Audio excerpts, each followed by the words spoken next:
प्यारे दर्शकों नमस्कार। तारीख आज 30 जनवरी 2025, दिन वीरवार, हिंदी तिथि माघ माह शुक्ल पक्ष प्रतिपदा। आइए नजर डालते हैं हमारे प्यारे राज्य उत्तराखंड की तमाम बड़ी खबरों पर। वीडियो शुरू करने से पहले कमेंट बॉक्स में जय हिंद लिखकर हमें सपोर्ट करें और हाँ, वीडियो को पूरा जरूर देखें क्योंकि इस वीडियो में हम जानेंगे बिजली, पानी, मौसम, सरकार के नए नियम, ऐलान। तो चलिए शुरू करते हैं। गणतंत्र दिवस परेड में उत्तराखंड की झांकी को मिला देश में तीसरा स्थान। वीडियो में आप भी देखिए। गणतंत्र दिवस के अवसर पर दिल्ली में कर्तव्य पथ पर सांस्कृतिक विरासत एवं साहसिक खेल पर आधारित उत्तराखंड की झांकी को देश में तीसरा स्थान मिला है। झांकी के अगले भाग में उत्तराखंड की प्रसिद्ध एपण कला को बनाते हुए एक पारंपरिक वेशभूषा में महिला को दिखाया गया था। यह एपण आर्ट आज विश्व भर में प्रसिद्ध है। एपण कला उत्तराखंड की सामाजिक, सांस्कृतिक और धार्मिक महत्व को दर्शाती है।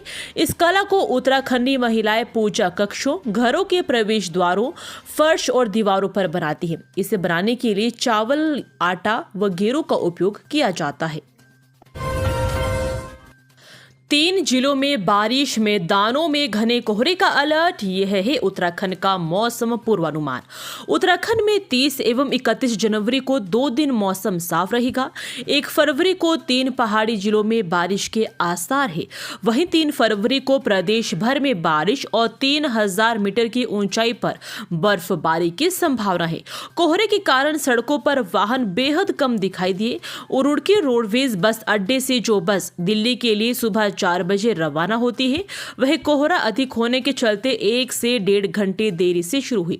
इससे बसों का शेड्यूल बिगड़ गया और यात्रियों को परेशानी उठानी पड़ी। हालांकि सुबह करीब 10 बजे के बाद बसों ने रफ्तार पकड़नी शुरू कर दी थी। फिर डोली उत्तराखंड की धरती। इस शहर में पिछले 6 दिन से लगातार आ रहे भूकंप। उत्तरकाशी में फिर भूकंप के झटके महसूस किए गए हैं। बुधवार को दोपहर 3:28 पर भूकंप का झटका महसूस किया गया, जिसके बाद लोग दहशत में आ गए और आनन फानन घरों से बाहर निकल आए। बता दें कि पिछले 7 दिनों में उत्तरकाशी में कई बार भूकंप के झटके आ चुके हैं। उत्तरकाशी क्षेत्र भूकंप के 4 व 5 जोन में आता है, जिस कारण यह क्षेत्र भूकंप की नजर से बेहद संवेदनशील भी माना जाता है। गांधी शताब्दी अस्पताल में खुला पहला मॉडल टीकाकरण केंद्र। बच्चों को मिल सकेगी बेहतर सुविधाएं। राजधानी देहरादून में पहली बार जिला का सरकारी अस्पताल गांधी शताब्दी में मॉडल टीकाकरण केंद्र खोला गया है, जिसका उद्घाटन स्वास्थ्य मंत्री धन सिंह रावत ने किया। इस केंद्र में बच्चों और उनकी माताओं के लिए टीकाकरण की बेहतर सुविधाएं प्रदान की गई है, ताकि लोग निजी संस्थाओं के बजाय सरकारी संस्थाओं में टीकाकरण करवाएं। बड़ा खुलासा। चीन सीमा पर मोर्चा निर्माण के लिए पत्थरों की ढुलवाई में भी हुई हेराफेरी। हेराफेरी करने वालों ने चीन सीमा पर सुरक्षा का भी ख्याल नहीं रखा। इन अधिकारियों ने चीन सीमा पर मोर्चा का निर्माण करने में भी पत्थरों की ढुलाई में घोटाला किया। अधिकारियों ने पोर्ट्रो के माध्यम से मोर्चे से 1 किलोमीटर के दायरे से पत्थर उठाए, जबकि चालान कई गुना दूरी के दिखाए। यही नहीं, जिन जगहों पर पत्थर भेजने संबंधी चालान थे, वहां एक भी पत्थर नहीं भेजा गया। इस तरह इन अधिकारियों ने चीन सीमा पर इन मोर्चों के निर्माण में भी ठेकेदारों को मानकों से 9 लाख रुपए से भी अधिक का भुगतान किया। महाकुंभ में मच्छी भगदड़ में उत्तराखंड की एक महिला की मौत। बेटी बहू के साथ गई थी गुड्डी देवी। प्रयागराज के संगम पर मच्छी भगदड़ में उधम सिंह नगर जिले के किच्छा निवासी एक महिला की दर्दनाक मौत हो गई। जानकारी के अनुसार किच्छा से सोमवार रात को महाकुंभ के लिए 3 बसें रवाना हुई। इन्हीं बस में सवार एक महिला की बीती रात प्रयागराज में मच्छी भगदड़ में कुचल जाने से मौत हो गई है। परिजनों से मिली जानकारी के अनुसार महिला अपने बेटे और बहू के साथ कुंभ स्नान के लिए गई थी। जब भगदड़ मची तो महिला अपने बेटे और बहू से अलग हो गई, जिसका शव आज सुबह बरामद हुआ है। फिलहाल प्रशासन ने भी महिला का शव परिजनों को नहीं सौंपा है। टॉन्सिलाइट्स को ना टाले, लग सकता है दिल और किडनी का रोग। जानिए क्या कहते हैं डॉक्टर। सर्दी के मौसम में बच्चों में टॉन्सिलाइट्स रोग का खतरा बढ़ रहा है।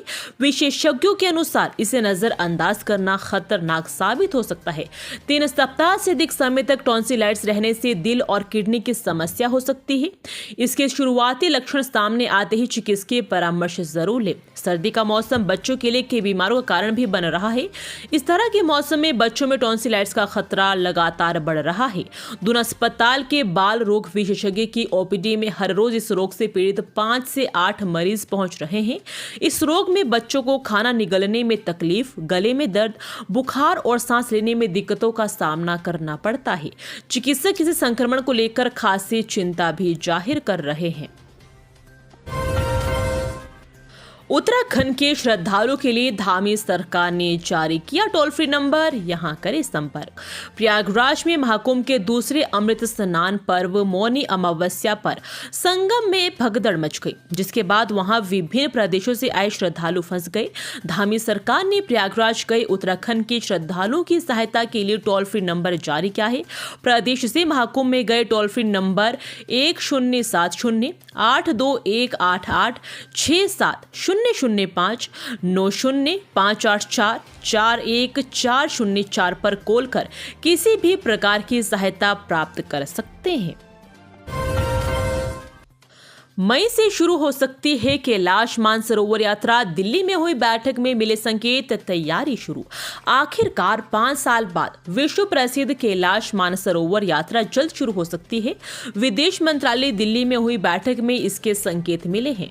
पिथौरागढ़ के जिला पर्यटन अधिकारी कीर्ति चंद्र ने यह बात कही है। उन्होंने कहा कि मई महीने से कैलाश मानसरोवर यात्रा शुरू हो सकती है। इसके लिए प्रदेश सरकार और पर्यटन विभाग तैयार है। जिला पर्यटन अधिकारी कीर्ति चंद्र ने बताया कि कैलाश मानसरोवर यात्रा फिर से शुरू करने के लिए विदेश मंत्रालय दिल्ली में बैठक हुई, जिसमें वह भी शामिल रहे। बताया कि यात्रा को लेकर हुई बैठक सकारात्मक रही। बताया कि मई में यात्रा शुरू हो सकती है। उन्होंने कहा कि यात्रा को लेकर पर्यटन विभाग, जिला प्रशासन और प्रदेश सरकार पूरी तरह तैयार है। महापंचायत स्थगित होने के बावजूद चैंपियन के समर्थन में रंगमहल पहुंची भारी भीड़, जमकर किया हंगामा। पूर्व विधायक कुंवर प्रणव सिंह चैंपियन और विधायक उमेश शर्मा के साथ विवाद का मामला अब तूल पकड़ रहा है। इस मामले में पूर्व विधायक चैंपियन को जेल होने के बाद महापंचायत बुलाई गई थी, जिसे स्थगित कर दिया गया था। लेकिन इसके बाद भी हजारों की संख्या में लोग लंढोरा रंगमहल पहुंच गए और जमकर हंगामा काटा। पुलिस प्रशासन ने रंगमहल का गेट बंद कर दिया था। पुलिस के साथ नोक-झोंक हुई। काफी जहोजहद के बाद 10 मिनट के लिए गेट खोले जाने की मांग पुलिस ने मान ली, जिसके बाद विभिन्न प्रदेशों और जिलों से आए समाज के नेताओं ने प्रशासन से विधायक उमेश के खिलाफ मोर्चा खोलते हुए कड़ी कार्रवाई की मांग की। इसके बाद लोगों से शांतिपूर्ण तरीके से वापस लौटने का भी उन्होंने आह्वान किया। शर्मनाक, नैनीताल में गाय की बच्चा से दुष्कर्म, गौशाला के अंदर दिखा ऐसा नजारा, सभी के उड़े होश। नैनीताल जिले के मलीताल निवासी एक महिला ने गौशाला में बंधी 11 महीने की बच्चा से कुकर्म किए जाने के आरोप लगाए हैं। मामले की जानकारी के बाद लोगों ने हंगामा कर दिया। महिला की ओर से कोतवाली में तहरीर देकर कार्रवाई की मांग भी की है। शिकायत के बाद पुलिस व पशुपालन विभाग मामले की जांच में जुट गए हैं। जानकारी के अनुसार आवागढ़ निवासी रेणु पांडे बुधवार की सुबह गौशाला में बंधी गाय और बच्चा को देखने पहुंची। गौशाला के कमरे का ताला टूटा हुआ था। उसने गौशाला के अंदर जाकर देखा तो 11 माह की बच्चा का पिछला पैर छत से लटकाकर बांधा गया था। वहीं बच्चिया की आंख के समीप चोट और सूजन भी दिखाई दी। बच्चा की हालत देख महिला को कुकर्म किए जाने का अंदेशा हुआ तो उसने अन्य लोगों को सूचित कर दिया। सूचना मिलने के बाद विश्व हिंदू परिषद व व्यापार मंडल के कार्यकर्ताओं समेत पालिका अध्यक्ष सरस्वती खेतवाल भी वहां पहुंच गई, जिसके बाद कार्रवाई की मांग को लेकर गौशाला में देर रात तक हंगामा होता रहा। लोगों की मांग पर पशु चिकित्साधिकारी ने बच्चा का इलाज किया। इधर महिला की ओर से कोतवाली में तहरीर देकर कार्रवाई की मांग भी की गई है।